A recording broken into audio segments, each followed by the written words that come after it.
आज का video DElEd तृतीय सेमेस्टर के पेपर 1 मापन मूल्यांकन क्रियात्मक शोध एवं नवाचार से संबंधित है।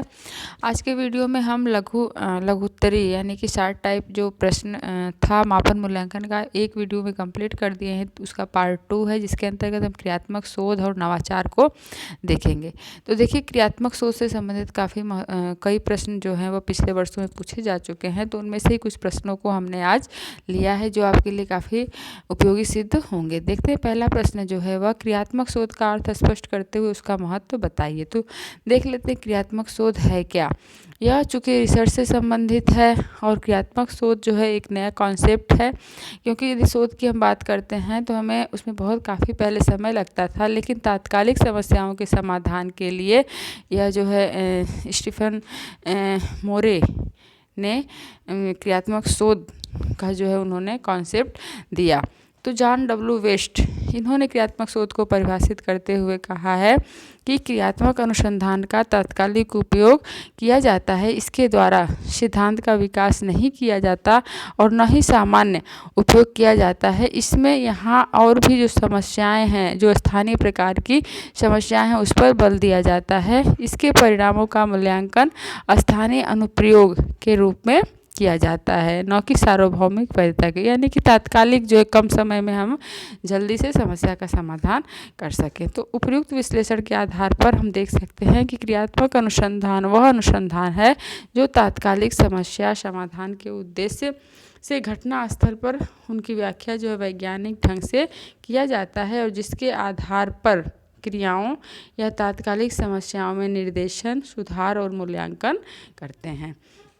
शिक्षा में क्रियात्मक अनुसंधान का महत्व। चूँकि क्रियात्मक अनुसंधान का जो उपयोग है वह प्रत्येक क्षेत्र में तात्कालिक समस्याओं के समाधान के लिए किया जा सकता है, लेकिन हम इसे शिक्षा के क्षेत्र में देख रहे हैं। तो शिक्षा के क्षेत्र में क्रियात्मक अनुसंधान के महत्व को निम्नलिखित रूप में स्पष्ट किया जा सकता है। पहला जो है, विद्यालय की कार्य प्रणाली में वांछित सुधार। क्रियात्मक अनुसंधान की सहायता से शिक्षक, प्रधानाचार्य, प्रबंधक और निरीक्षक आदि अपने विद्यालय की समस्त समस्याओं से पूर्ण अवगत होकर उन्हें समझने तथा उनका निराकरण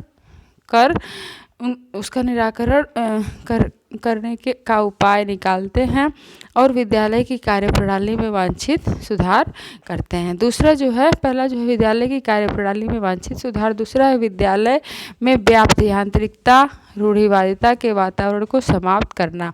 प्रायः विद्यालयों में पहले से चली आ रही शिक्षण विधियों एवं शिक्षा के सिद्धांतों पर ही बल दिया जाता है, लेकिन क्रियात्मक अनुसंधान के द्वारा हम रूढ़िवादिता को या पहले के जो सिद्धांत हैं उनको हम समाप्त कर सकते हैं। शिक्षकों, प्रधानाचार्यों, प्रबंधकों एवं निरीक्षकों में वैज्ञानिक दृष्टिकोण विकसित करने में सहायक। क्रियात्मक अनुसंधान के द्वारा शिक्षकों, प्रधानाचार्यों, प्रबंधकों एवं निरीक्षकों आदि में वैज्ञानिक दृष्टिकोण का विकास होता है। वे व्यक्तिगत स्वार्थों को भूलकर विद्यालय की प्रगति की ओर ध्यान देते हैं। नेक्स्ट है, विद्यार्थियों के सर्वमुखी विकास के लिए विद्यालय की क्रियाओं का प्रभावकारी आयोजन। विद्यालय के शिक्षक, प्रधानाचार्य एवं अन्य संबंधित व्यक्ति क्रियात्मक अनुसंधान के द्वारा विद्यालय की समस्याओं का विधिवत अध्ययन करते हैं एवं उनके समाधान हेतु नवीन खोज निकालते हैं। वे हर क्षेत्र में विद्यार्थियों का समुचित विकास करने के लिए विद्यालयों की क्रियाओं को प्रभावकारी ढंग से आयोजित करते हैं। ठीक है। नेक्स्ट है, शिक्षकों में आपसी सहयोग बढ़ाने एवं सहानुभूतिपूर्ण कार्य करने की भावना विकसित करने में सहायक। विद्यालय में क्रियात्मक अनुसंधान का कार्य शिक्षक, प्रधानाचार्य, प्रबंधक, निरीक्षक आदि सभी लोग मिलजुल करके कार्य करते हैं, जिसके परिणाम स्वरूप उनमें सहयोग एवं सहानुभूति की भावना विकसित होती है। तो इस तरह से हम देखते हैं, इसमें जो 5 हैं इसके पॉइंट: विद्यालय की कार्यप्रणाली में वांछित सुधार करना, विद्यालय में व्याप्त यांत्रिकता एवं रूढ़िवादिता के वातावरण को समाप्त करना, शिक्षकों, प्रधानाचार्यों, प्रबंधकों एवं निरीक्षकों में वैज्ञानिक दृष्टिकोण विकसित करने में सहायक, विद्यार्थियों के सर्वमुखी विकास के लिए विद्यालय की क्रियाओं का प्रभावकारी आयोजन, शिक्षकों में आपसी सहयोग बढ़ाने एवं सहानुभूतिपूर्ण कार्य करने की भावना विकसित करने में सहायक।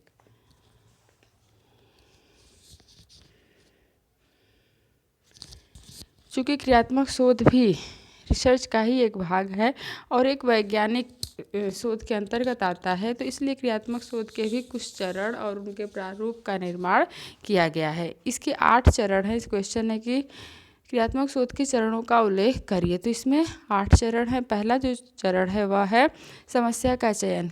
तो किसी भी अनुसंधान का सबसे पहला जो सोपान होता है वह समस्या होती है, जिसके संबंध में अनुसंधान किया जाता है, क्योंकि समस्या के अभाव में समाधान जो है प्राप्त करना मुश्किल है। समस्या के समाधान के लिए आवश्यक है अनुसंधान।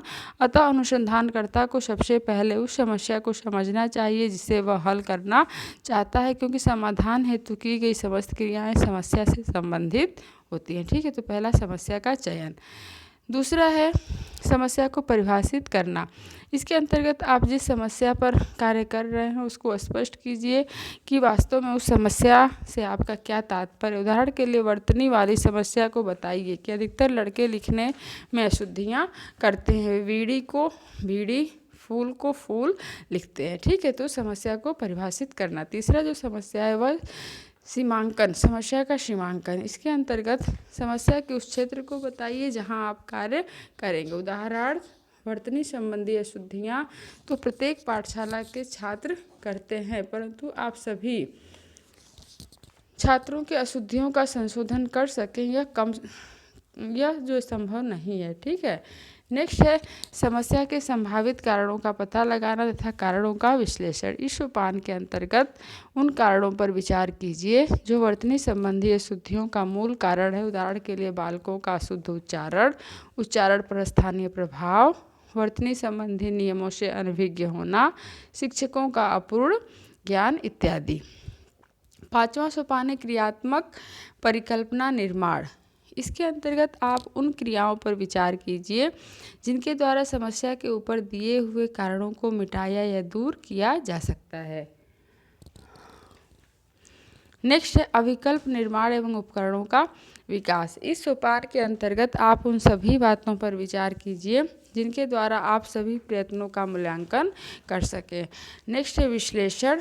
इस सोपान के अंतर्गत समस्या के समाधान हेतु आपके द्वारा किए गए प्रयासों या प्राप्त आंकड़ों का विश्लेषण करना होता है। इनमें सांख्यिकीय गणना के आधार पर आप इस निष्कर्ष पर पहुंच सकते हैं कि छात्रों में वर्तनी संबंधी अशुद्धियों में क्या और कितना परिवर्तन आया है। लास्ट है निष्कर्ष। निष्कर्ष के अंतर्गत आप अपने द्वारा वर्तनी सुधार के प्रयत्नों में जिस निष्कर्ष पर पहुंचते हैं उसका उल्लेख कीजिए और बताइए कि विद्यार्थियों में क्या परिवर्तन आया, और यदि आपके प्रयत्नों में कोई कमी रह गई है तो उसे आगे कैसे दूर किया जा सकता है। ठीक है, तो इसमें देखते हैं 8 सोपान कौन कौन से हैं।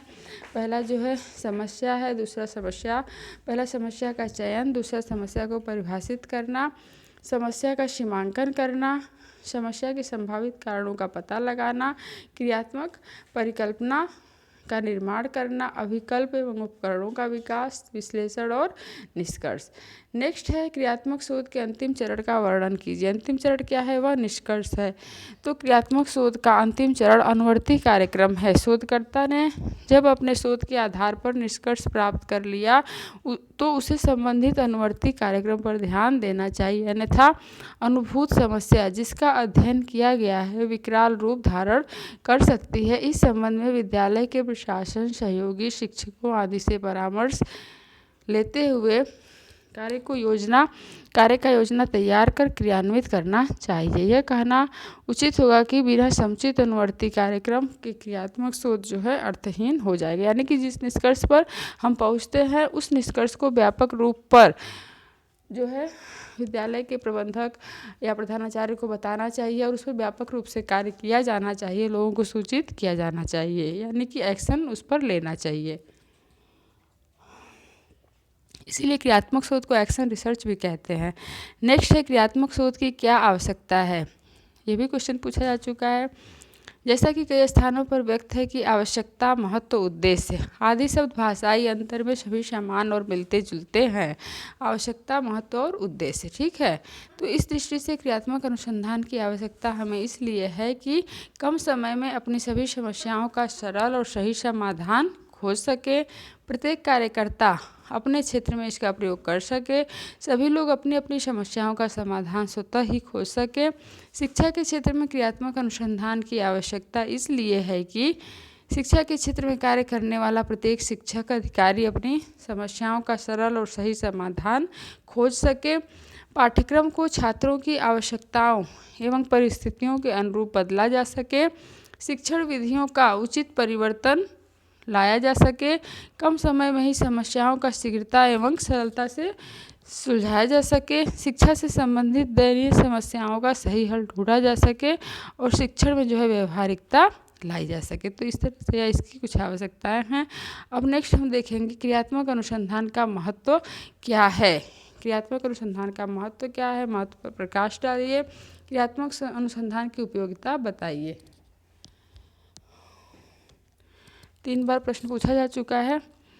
क्रियात्मक अनुसंधान एक ऐसी विधि है जो वर्तमान शिक्षा के क्षेत्र में उत्पन्न समस्याओं का वैज्ञानिक ढंग से अध्ययन करती है। क्रियात्मक अनुसंधान विद्यालय की तत्कालीन समस्याओं का समाधान हेतु विद्यालय की कार्यप्रणाली में परिवर्धन तथा सुधार, ठीक है, परिवर्धन तथा सुधार 3 वर्ड हैं, इस प्रकार सुधार करता है। इस प्रकार स्पष्ट है कि शिक्षा के ढांचे को प्रगतिशील बनाए रखने के लिए विद्यार्थियों में और विशेषतया भारतीय विद्यालयों में क्रियात्मक अनुसंधान का बहुत महत्व है। संक्षेप में क्रियात्मक अनुसंधान के महत्व को निम्नलिखित रूप में समझा जा सकता है। पहला है विद्यालय की कार्यप्रणाली में वांछित सुधार लाना। दूसरा है विद्यालय में व्याप्त यांत्रिकता एवं रूढ़िवादिता के वातावरण को समाप्त करना। नेक्स्ट है शिक्षकों, प्रधानाचार्यों, प्रबंधकों, निरीक्षकों में वैज्ञानिक दृष्टिकोण विकसित करना। विद्यार्थियों के सर्वमुखी विकास के लिए विद्यालयों की क्रियाओं का प्रभावकारी आयोजन। शिक्षकों में आपसी सहयोग बढ़ाने एवं सहानुभूतिपूर्ण कार्य करने की भावना विकसित करने में सहायक। विद्यालय की उपलब्धि स्तर को बढ़ाने में सहायक। विद्यालय में सामाजिक कुशलता का विकास करने में सहायक। विद्यालय की समस्याओं का समाधान और देश की प्रगति में सहायक। क्रियात्मक अनुसंधान के अंतर्गत कार्यविधि का वर्णन कीजिए। तो क्रियात्मक अनुसंधान के अंतर्गत कार्यविधि से आशय शोध कार्य की वास्तविक रूपरेखा से है। शोध को कितनी अवस्थाओं में और प्रत्येक अवस्था को कितने अवधि में पूरा किया जाएगा, इसके साथ ही प्रत्येक अवस्था में प्रयोग किए जाने वाले उपकरणों एवं अन्य कोई विशेष बिंदु हो उसकी भी जानकारी जो है वह इससे मिलनी चाहिए। क्रियात्मक शोध में कार्यविधि का निर्माण उपलब्ध समय, उपलब्ध संसाधन, उपकरणों आदि की तैयारी में लगने वाले समय के आधार पर करना होता है। ठीक है, अब हम आ जाते हैं नवाचार। तो आपका मापन और मूल्यांकन हो गया, क्रियात्मक शोध यानी कि एक्शन रिसर्च हो गया। अब क्या बचा है, नवाचार बचा है कि शिक्षा में नवाचार की आवश्यकता क्यों है, इसे समझाइए। शैक्षिक नवाचार एवं शिक्षा में नूतन आयामों की आवश्यकता। देश में हो रहे राजनीतिक, आर्थिक, सामाजिक, सांस्कृतिक परिवर्तनों के कारण शिक्षा के क्षेत्र में परिवर्तन आवश्यक है। भारतीय परिप्रेक्ष्य एवं विश्व परिप्रेक्ष्य में शिक्षा में नवाचार एवं नूतन आयामों की आवश्यकता को निम्नलिखित बिंदुओं के अंतर्गत अभिव्यक्त किया जा सकता है। पहला है कल्याणकारी राज्य की स्थापना के लिए। शिक्षा शास्त्रियों ने भारत में लोक कल्याणकारी राज्य की स्थापना हेतु शिक्षा प्रणाली में परिवर्तन के सुझाव दिए हैं। इसी के प्रभाव के कारण शिक्षा का सार्वभौमिकरण निःशुल्क, ध्यान दीजिएगा ये क्या है, नवाचार है। शिक्षा का सार्वभौमिकरण, निःशुल्क शिक्षा, जन शिक्षा जैसे कार्यक्रम संभव हुए हैं। शिक्षा के इन नवीन कार्यक्रमों के संचालन एवं अध्ययन के लिए नूतन आयामों का अध्ययन आवश्यक है। दूसरा है तीव्र आर्थिक विकास।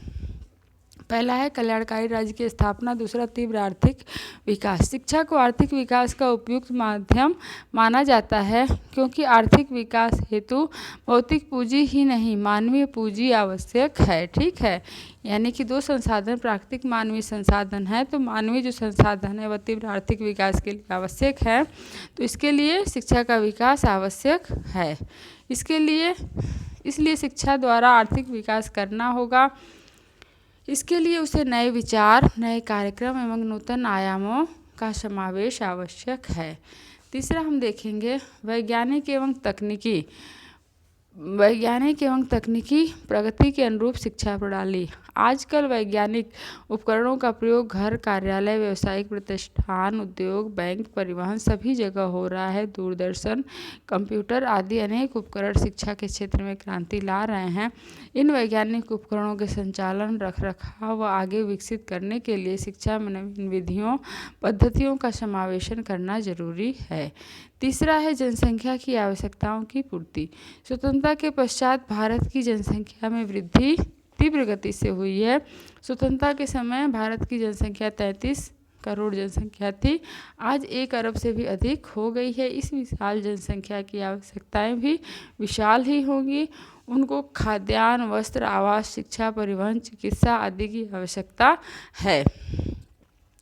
तो जनसंख्या के साथ बढ़ती जन आवश्यकताओं की पूर्ति के लिए शिक्षा के नूतन आयामों की आवश्यकता है, क्योंकि परंपरागत शिक्षा प्रणाली में इनकी पूर्ति संभव नहीं है। इसी कारण जनसंख्या शिक्षा को शिक्षा के नूतन आयामों में रखा गया है। नेक्स्ट है मानव संसाधन के विकास हेतु। मानव संसाधन के विकास के लिए भी शिक्षा में नवीन विचारों और आयामों को सम्मिलित किया जाना आवश्यक है। शैक्षिक नवाचारों का महत्व स्पष्ट कीजिए। ठीक है, तो हम देखते हैं नवाचारों का महत्व। देश में हो रहे राजनीतिक, आर्थिक, सामाजिक, सांस्कृतिक परिवर्तनों के कारण शिक्षा के क्षेत्र में अनेक परिवर्तन हुए हैं। भारतीय परिप्रेक्ष्य में शिक्षा की नूतन प्रवृत्तियों के निम्न बिंदुओं को विकसित किया जा सकता है। पहला है, इसमें देखते हैं ये नवाचारों का महत्व है, उस महत्व के अंतर्गत देखा जा सकता है मूल्य शिक्षा के क्षरण को रोकने में उपयोगी, सांप्रदायिक सद्भाव को बढ़ाने में सहायक, परिवर्तन के अनुसार शिक्षा प्रणाली, अनेक समस्याओं के समाधान संभव, शिक्षण अधिगम प्रक्रिया को प्रभावशाली बनाने में सहायक, ज्ञान के स्थायित्व में सहायक, शैक्षिक उद्देश्यों की प्राप्ति में सहायक, शिक्षण अधिगम सामग्री के प्रयोग में सहायक, छात्रों के सर्वांगीण विकास में सहायक, कौशलों के विकास में सहायक, नवीन शिक्षण विधियों के ज्ञान में सहायक, वैज्ञानिक दृष्टिकोण का विकास संभव, शिक्षा व्यवस्था में के सुधार में सहायक, अनुसंधान के विकास में उपयोगी, मनोवैज्ञानिक सिद्धांतों के प्रयोग में सहायक। ठीक है, तो इस तरह से 15 दिए हुए हैं, लेकिन इतना ज़्यादा आपको नहीं लिखना होगा। यदि इलॉबरेट करके लिखते हैं तो भी 5 होना चाहिए। तो इसमें आप देख सकते हैं मूल्य शिक्षा को रोकने में, सांप्रदायिक सद्भाव को बढ़ाने में, सामाजिक परिवर्तन के अनुसार शिक्षा, अनेक समस्याओं के समाधान में, शिक्षण अधिगम की प्रभावशीलता को बढ़ाने में, ज्ञान के स्थायित्व में, शैक्षिक उद्देश्यों की प्राप्ति में, शिक्षण अधिगम की सामग्री में सहायक और शैक्षिक उद्देश्यों की प्राप्ति में सहायक। ठीक है, सर्वांगीण विकास में सहायक, कौशलों के विकास में सहायक, नवीन शिक्षण विधियों के प्रयोग में सहायक। तो इस तरह से नवाचार शिक्षा व्यवस्था की रीढ़ है, क्योंकि वर्तमान शिक्षा व्यवस्था का सुधरा एवं विकसित रूप नवाचारों की ही देन है। नवाचारों के प्रयोग से जो सफलता एवं धनात्मक परिवर्तन हुए, इस कारण इनके महत्व में उत्तरोत्तर वृद्धि होती गई। वर्तमान में नवाचारों का प्रयोग प्रत्येक शिक्षण विषय में व्यापकता के साथ किया जा रहा है, क्योंकि इससे शिक्षक एवं शिक्षार्थी दोनों ही लाभान्वित हो रहे हैं। ठीक है,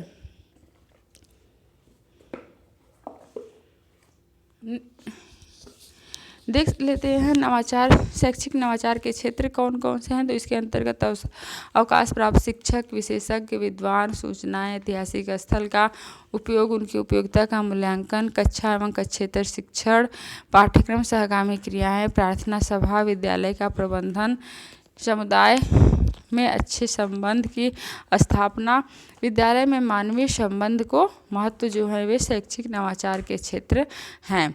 शैक्षिक नवाचार के क्षेत्र के अंतर्गत विभिन्न व्यवहारिक गतिविधियों द्वारा गणित की शिक्षा, भाषा की शिक्षा, पर्यावरणीय शिक्षा, विज्ञान की शिक्षा, सामाजिक अध्ययन, जनसंख्या शिक्षा, शैक्षिक दृष्टि से पिछड़े और विकलांग बच्चों की शिक्षा, लैंगिक समानता, अपवंचित वर्ग की शिक्षा नए तरीके से देना शैक्षिक नवाचार के अंतर्गत आता है। इन बिंदुओं को प्रारंभिक कक्षाओं से ही जोड़ना चाहिए, जिसके अंतर्गत पर्यावरण शिक्षा, जनसंख्या शिक्षा, लिंग भेद का निवारण, संवेदीकरण, सामाजिक समानता, अवरोधों की समाप्ति, समानता के अवरोधों की समाप्ति आदि 21वीं शताब्दी की चुनौती का सामना करने के लिए आवश्यक है। इन समस्याओं के प्रति छात्र छात्राओं को प्रारंभिक कक्षाओं से ही संवेदनशील बनाना अपेक्षित है,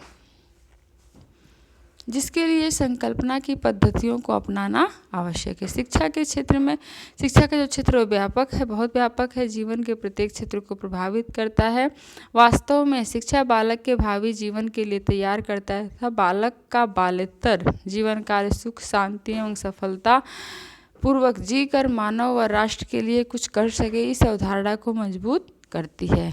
बालक भविष्य के लिए तैयार होता है, इसलिए आवश्यक है कि भविष्य में आने वाली समस्याओं, विधाओं व आवश्यकताओं का ध्यान रखकर नवाचार का क्षेत्र निर्धारित किया जाए। कुछ प्रमुख जो क्षेत्र हैं उन्हें चिन्हित किया गया है, जिसे ऊपर हम लोगों ने देखा है। ठीक है, अब हम देखते हैं पाठ्य सहगामी क्रियाकलाप में उपयोग की जाने वाली 2 शैक्षिक नवाचारों का उदाहरण दीजिए। तो पाठ्य सहगामी क्रियाकलाप में जो है उपयोग की जाने वाले शैक्षिक इसके अंतर्गत हम देखते हैं शिक्षा जो है वह जीवन पर्यंत चलने वाली प्रक्रिया, एक व्यापक प्रक्रिया है। यह केवल कक्षा कक्ष तक सीमित नहीं रहती है। शिक्षा का संचालन शिक्षा क्रियाओं पर निर्भर होता है। परंपरागत शिक्षण विधियों का प्रचलन जो था वह कैसे होता था? लेक्चर मेथड से होता था, जिसमें अध्यापक पाठ्यक्रम जो है मुख्य रहता था, छात्र जो है गौड़ होते थे, अध्यापक केंद्रित शिक्षा भी कहते थे। लेकिन जब पुराने शिक्षण विधाओं के स्थान पर खेल पद्धति गतिविधि करके सीखने, भ्रमण व प्रयोग पद्धति का नवाचारी प्रयोग किया जा रहा है, यह पाठ्य सहगामी क्रियाकलाप के अंतर्गत आते हैं, बाल केंद्रित शिक्षा के अंतर्गत आते हैं, जिसमें छात्र छात्रा अधिक सीखते हैं।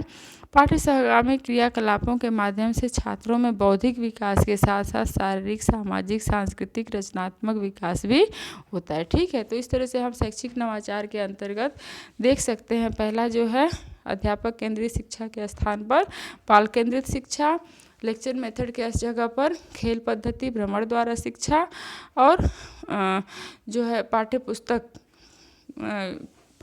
पाठ्यपुस्तक केंद्रित शिक्षा के स्थान पर भ्रमण द्वारा पाठ्य सहगामी क्रियाकलापों द्वारा शिक्षा, जिससे कि छात्रों में शारीरिक, सामाजिक, सांस्कृतिक, रचनात्मक और बौद्धिक विकास के साथ इन क्षमताओं का भी विकास होता है। ठीक है, पहले जो था शिक्षक की भूमिका ज्ञानी, विद्वान, अभिभावक की न रहकर शिक्षक अब छात्रों का अनुभवी एवं वरिष्ठ मित्र, सलाहकार एवं मार्गदर्शक की भूमिका निभाता है। अब विद्यालय में दंड अनुशासन के नाम पर स्थापित भय का वातावरण समाप्त हो गया है। विद्यार्थियों को रुचि, क्षमता व आवश्यकता को देखते हुए पाठ्य सहगामी क्रियाकलाप को अपनाकर नवाचार जो प्रयोग किए जा रहे हैं। बहुश्रेणी व बहुकक्षा जो है शिक्षण इसमें सम्मिलित हैं। नेक्स्ट क्वेश्चन है, प्रार्थना स्थल की गतिविधियों में नवाचार बताइए। तो प्रार्थना स्थल में परंपरागत ढंग से विद्यालय में अध्ययन अध्यापन प्रारंभ होने से पूर्व ईश्वर प्रार्थना की जाती रही है, जिसमें केवल एक निश्चित पद्य का पाठ होता है। लेकिन अब नवाचार के रूप में प्रार्थना स्थल पर निम्नलिखित जो है क्रियाकलाप भी किए जाने का विभागीय निर्देश है, जिसमें बच्चों की साफ सफाई की जांच तथा स्वस्थ आदतों के विकास हेतु प्रेरणा। ये क्या है? नवाचार है। बालकों का जैसे नाखून, दांत, ये सब चेक करना, उनकी साफ सफाई का परीक्षण करना, किसी महापुरुष अथवा ग्रंथ में वर्णित सद्वाक्य का वाचन तथा उनका अनुसरण करने की प्रेरणा, उस दिन का मुख्य समाचार का वाचन, प्रेरणाप्रद सूक्तियों का वाचन, श्रवण, उस दिन के आयोजित किए जाने वाले अतिरिक्त प्रमुख कार्यक्रमों की घोषणा। ठीक है, ये क्या है? ये नवाचार के अंतर्गत है। सभी भारतवर्ष के विद्यालयों में शिक्षण का प्रारंभ प्रार्थना सभा के साथ ही होता है। प्रार्थना सभा को वर्तमान समय में पूरा महत्व दिया जाता है। प्रार्थना सभा में अनेक प्रकार की गतिविधियों का आयोजन होता है, जो कि छात्रों के बहुमुखी विकास का मार्ग प्रशस्त करता है। इसलिए प्रार्थना स्थल की गतिविधि को शैक्षिक नवाचारों के क्षेत्र में रखा गया है।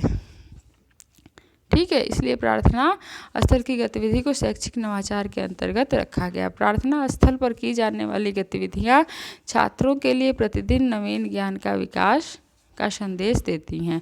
प्रार्थना स्थल की गतिविधियों का आशय है कि सभी विद्यालय के मानवीय संसाधन तथा छात्रों को दिन की क्रियाओं के लिए तैयार करना, अर्थात प्रातःकालीन प्रार्थना द्वारा विद्यालय का वातावरण संतुलित होता है। ठीक है, तो देख लीजिए इसमें क्या है। प्रेयर के अलावा क्या होता है, साफ सफाई की जांच, किसी महापुरुष द्वारा धर्म ग्रंथ में वर्णित सद्वाक्य का वाचन और अनुसरण करने की प्रेरणा, और मुख्य समाचार उस दिन का, प्रेरणापद सूक्तियों का वाचन और प्रमुख कार्यक्रमों की घोषणा। तो ठीक है, तो इस तरह से ये भी आपका वीडियो कंप्लीट हो गया। आज की वीडियो में एक्शन रिसर्च यानी क्रियात्मक अनुसंधान और नवाचार की बात की गई है। उम्मीद है कि आपको वीडियो काफ़ी पसंद आएगा और इसके अलावा आपके लिए काफ़ी मददगार साबित होगा। आपके एग्ज़ाम में जो है इससे काफ़ी सहयोग मिलेगा। तो ठीक है, फिर आज का वीडियो यहीं रखते हैं, मिलते हैं नेक्स्ट वीडियो में।